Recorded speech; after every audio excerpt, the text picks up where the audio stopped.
Olá pessoal, sejam bem-vindos a mais uma aula do curso Fundamentos de Freios e seus componentes. Hoje nós vamos iniciar a 20ª aula e vamos falar sobre tambores de freio. Na aula passada a gente abordou o tema discos de freios ou rotores, como queiram. Hoje nós vamos falar sobre os tambores de freios. Os tambores de freio são aqueles elementos que fazem o par de contato entre a lona da sapata de freio de um freio a tambor com o tambor de freio. O trabalho deles é similar aos discos de freio. O único agravante é que o freio a tambor, como nós vimos, é um sistema fechado com menor índice de resfriamento. Eles equipam caminhões e ônibus com motores mais potentes, maiores pesos, velocidades, massas de inércia, maiores torques de frenagem e maior velocidade relativa entre a lona e o tambor de freio. A maior pressão de linha influencia diretamente na força de frenagem, mas até um certo limite, porque existe o fator resistência estrutural do tambor de freio. Eles desenvolvem potências de frenagem extremamente altas, como a gente viu num freio do tipo S-Cam para veículos comerciais. E eles têm, então,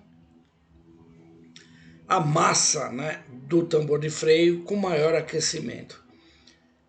O aquecimento de um tambor de freio ele deve ser dissipado rapidamente para a própria recuperação das características e atrito da lona de freio. Aqui a gente vê uma foto de um tambor de freio e essa daqui é a pista de frenagem. Aqui os parafusos os furos de fixação onde vão os parafusos da ponta de eixo do caminhão. E o agravante, como a gente viu, é um sistema fechado que tem uma menor condição de resfriamento. A gente vê aqui nessa foto que alguns anos atrás tinha muitas empresas que costumavam fazer no pescoço do tambor, aqui nessa região, furos. Esses furos, eles tinham como definição a maior troca de calor, aumentar por centrifugação do tambor, aumentar a expulsão do pó oriundo do desgaste da lona de freio, que poderia, porventura, prejudicar na área de trabalho do tambor de freio, na pista de atrito, e também aumentar o nível de troca de calor, de resfriamento. Só que a gente viu também, conforme a gente visitou várias empresas, que esses tambores, se os furos não eram bem feitos, eles geravam um trincamento térmico muito grave e o tambor poderia até quebrar em algumas aplicações mais drásticas. O tambor em operação ele sofre dilatações e deformações pela ação da temperatura, que vai aumentando a massa do tambor, na massa do tambor a temperatura residual, e as forças radiais que a gente viu nos cálculos do freio S-Cam, que são forças radiais de aplicação das sapatas de até toneladas forças, dependendo da pressão de aplicação pneumática. Isso gera alteração da curva interna do tambor contra a curva externa da lona, com a criação dos pontos de pressão localizados. Outras propriedades marcantes do tambor de freio. Ele tem que ter uma capacidade de amortecimento de vibrações para poder, então, gerar o mínimo ruído possível e vibração possível no contato do par de atrito da lona de freio com o tambor de freio. Um bom módulo de elasticidade, a resistência à fadiga térmica e mecânica, pelas próprias condições de utilização, porque as sapatas são acionadas contra a pista do tambor, faz com que haja a dilatação desse tambor em função da temperatura e as forças mecânicas atuantes são muito grandes. Ele tem que ter uma boa condutibilidade térmica, porque na troca de calor do atrito da lona de freio com o tambor de freio, ele é o elemento com maior massa e é através dele que essa condutibilidade térmica, a expulsão do calor gerado pelo atrito é que se faz. A usinagem da superfície interna do tambor deve garantir um contato sempre de 90% com a área de trabalho da lona de freio, ou então você tem que proporcionar também, quando troca uma lona de freio nova num tambor de freio ou tambor de freio novo, você tem que proporcionar o já famoso assentamento. São aplicações de frenagens, né, da utilização de freio com parcimônia, para que você não tenha a geração, em função da ainda não boa adaptação da curvatura externa da lona de freio quanto à curvatura interna do tambor, para não ter a geração de pressão, de pontos de pressão localizados. Via de regra, os tambores de freio são produzidos em ferro fundido cinzento, que possibilita uma boa fusão, eles são fundidos, né? E a moldagem, baixa taxa de desgaste, resistência à compressão e ao choque, e um bom grau de amortecimento, tudo isso em função de ruídos, né? Aqui uma tabela que mostra, não vou entrar muito no detalhe, mas mostra a composição química básica de tambores de freio, classificação usual no Brasil para ferros fundidos comerciais, e a gente vê que a maior parte dos tambores de freio são em ferro fundido cinzento, tá? Vocês quiserem depois dar um freeze nessa tabela para vocês poderem tirar algumas conclusões. Alguns exemplos de tambor. Esse aqui é um tambor de um veículo comercial pesado. Este aqui também é um tambor onde você tem a inserção do cubo de freio, do cubo, né, de roda. Este aqui não, o cubo é a parte do eixo. Esse aqui é um tambor de um veículo comercial leve, e este aqui um tambor também utilizado em carros de passageiro. Aqui é a norma básica J431 ou STM 159-72, que determinam a composição das classes SAE de tambores, né? Tem o G2500A, 3500B e o G3500C. Eles diferem pelas composições de silício, manganês em cada tambor, né, em cada composição. Tem também a faixa de dureza e a resistência à tração de cada um deles. Então, dependendo da utilização que vai ser feita do veículo comercial, ele tem que levar um tipo de tambor apropriado para essa aplicação. E aqui são, em função daquela classificação, SAE, aqui tem o tipo dessa classificação e a aplicação. Então, serviços médios, onde o alto carbono é desejado para minimizar os efeitos do aquecimento. O 3500C, tambores para aplicações de freio extra pesado, para veículos provavelmente às vezes até fora de estrada, que usam a utilização de um GVW, um peso total alto. Tambores de freio para serviço pesado, onde além de minimizar os efeitos do aquecimento, é necessário alta resistência mecânica. Então, por exemplo, tem muitos caminhões que descem serra e que tem então a aplicação de freio constante. O drag relativo ao arrasto na descida de serra pela aplicação gera uma intensidade altíssima de calor, que a gente vê até a lona de freio, em muitos casos, esfumaçar, porque ela passa do ponto de fade de 350 a 400 graus, onde ela começa a perder o atrito e aí o cara se perde na serra. Hoje em dia os caminhões descem com auxílio de freio motor ou mesmo retarder, né? Em países desenvolvidos, nós ainda temos muito longe um caminho muito grande a percorrer, porque tudo isso é custo embutido no caminhão e muitos não aplicam esse custo, não aplicam a segurança acima de tudo. A aplicação pesada, revisar tambores a cada troca da lona de freio. Basicamente, quando você tem trincas ou fissuras térmicas que são menores que 1 milímetro, você pode colocar a unha assim, você pode usinar o tambor e reaproveitar ele. Mas o ideal é revisar os tambores a cada troca de lona de freio, porque o tambor tende a durar muito mais do que a lona de freio, em veículos comerciais principalmente, e também em alguns carros de passageiro, o cara vende o carro e a lona de freio está intacta lá. Isso é muito comum. Tambores com pontos duros, alterações em pontos isolados na superfície, são aquelas populares manchas escuras. Elas desaparecem quando a rodagem em umas temperaturas mais amenas. Aquilo é calor gerado em alguns pontos isolados da superfície, às vezes por mau contato da superfície externa da lona contra a superfície interna do tambor de freio.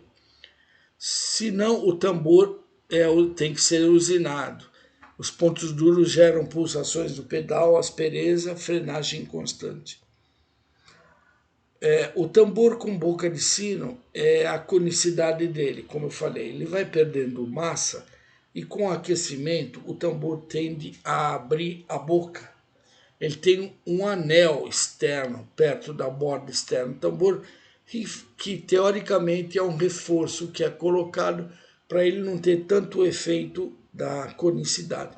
Mas como as forças cadeais elas são extremamente altas, então a tendência quando o tambor começa a perder massa na pista de atrito, ou melhor dizendo, popularmente dizendo, quando ele começa a ficar fino, com uma espessura reduzida por desgaste normal, e se isso daí com o aumento de temperatura, a boca de sino ela é inerente ao sistema, ela começa a aparecer e isso ocasiona o que chama o efeito de torção de sapata, porque a sapata, quando expandida contra o tambor de freio, ela não encontra a superfície plana, ela encontra um cone e você começa a ter torção de sapata, que pode chegar a quebrar até a alma da sapata, em função justamente das forças radiais de aplicação das sapatas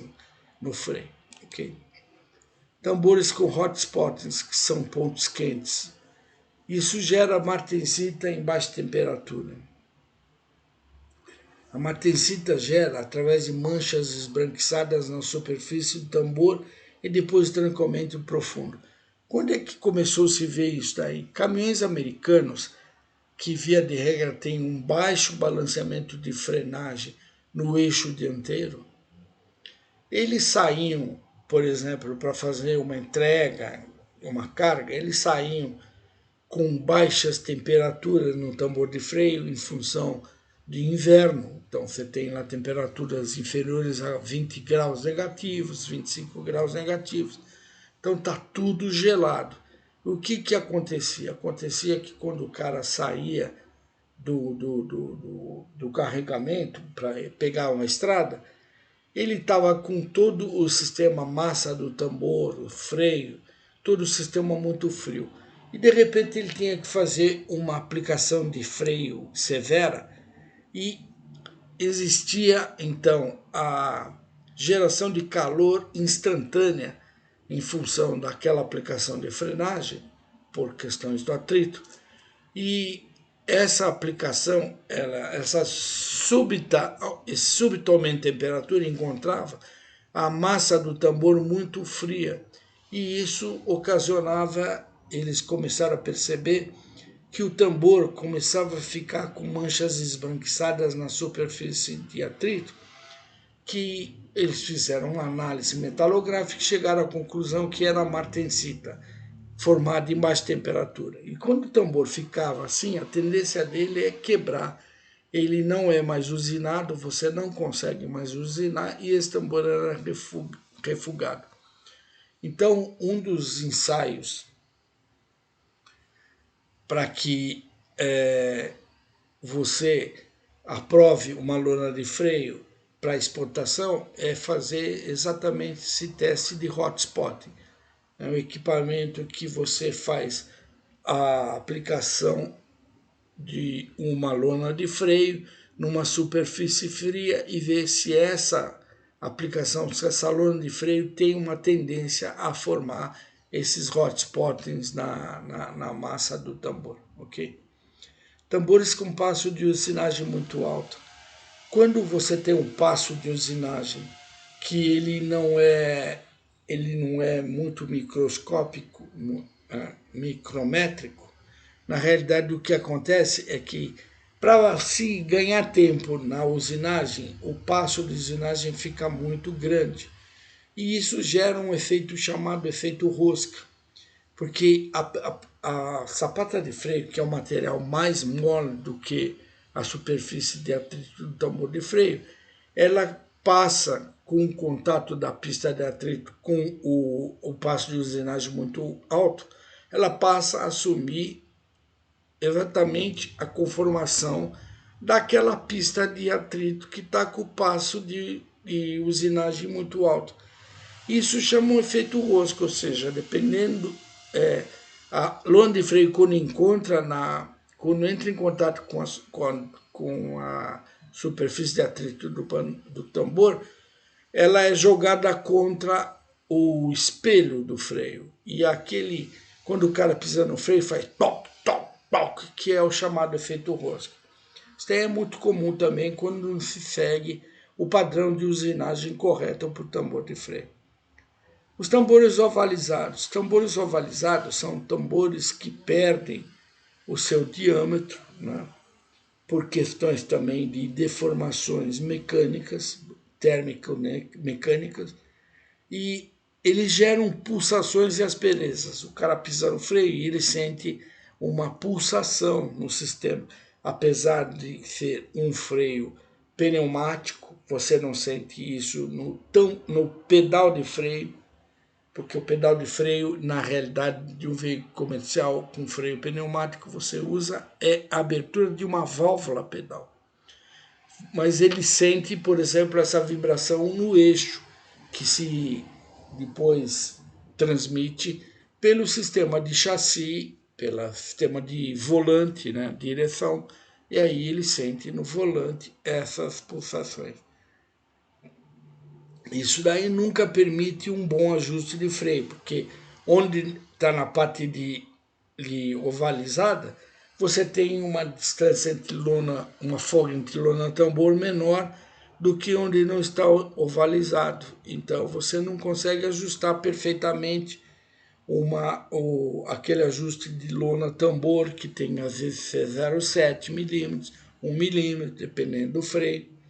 Então, se no caso de uma ovalização menor que 0,2%, você consegue ainda obter a volta do tambor no seu diâmetro original, né, na sua circunferência original, através de usinagem. Fora disso, você não consegue mais fazer isso. Aqui são tambores com pontos duros, trincas e hotspots. Então, você vê esse trincamento sério, e esse trincamento é tão sério que ele chega a explodir.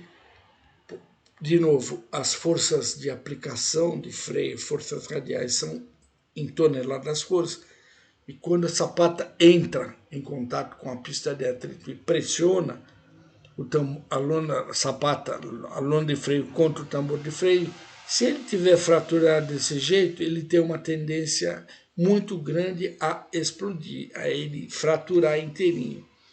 E isso a gente vai ver que gera, às vezes, muito acidente.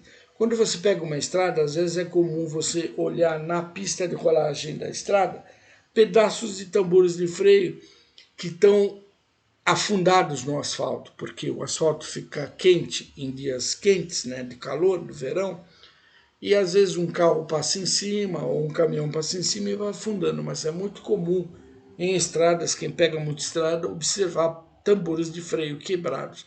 Ou seja, às vezes o tambor está muito fino, extremamente desgastado, a manutenção não foi feita de acordo e o trincamento é sério, um trincamento profundo, e esses pontos duros também são pontos onde você vai iniciar um trincamento.